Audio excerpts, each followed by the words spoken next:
রানাঘাট পুর এলাকার বিভিন্ন জায়গায় একাধিক ব্যানার। সকাল থেকেই সেই ব্যানার দেখতে উৎসাহী মানুষের ভিড়।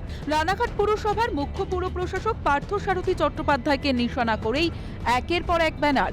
স্থানীয় সূত্রে খবর, তার বিরুদ্ধে একাধিক দুর্নীতির অভিযোগ এনে এই ফ্লেক্স টাঙানো হয়েছে।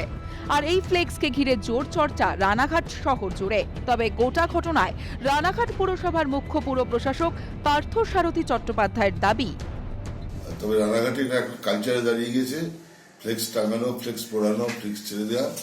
কাজে এই নোংরামিগুলো যারা করে বেড়াচ্ছে এটা তাদের কালচারের মধ্যেই পড়ে। এই কালচারটা রানাঘাট শহরে ছিল না, নতুন করে আবার আমদানি হয়েছে। আমরা দাদার অনুগামী দিয়েও পোস্টার করেছিল। কাজে এটা বিষয় না, এটা এক ধরনের নোংরামি চলছে। এই নোংরামি খেলার মধ্যে নেই। আমি না, আপনি দল ত্যাগ করবেন এরকম কোনো ইঙ্গিত কি এর মাধ্যমে কি প্রকাশ পাচ্ছে যে আপনি যারা মেরেছে তারা বলতে পারে, তো আমার বলার বিষয় নয়। রাজনৈতিক মহলের মতে জেলায় জেলায় কোন্দলে জীর্ণ তৃণমূল, তার ছায়া পড়েছে নদিয়াতেও। আর এই কোন্দলে তিতি বিরক্ত হয়ে অনেকেই দল ছেড়ে বেরোনোর রাস্তা খুঁজছেন। বিজেপি সমর্থনকারীরা তাকে চান না বলেও উল্লেখ করা হয়েছে ব্যানারে।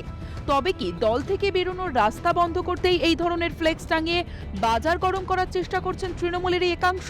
পাশাপাশি ফ্লেক্সের নিচে বিজেপির সমর্থনকারীদের কথা উল্লেখ করে কি দায় এড়াতে চাইছে তৃণমূল? গোটা ঘটনায় তীব্র কটাক্ষ বিজেপি নেতৃত্বের।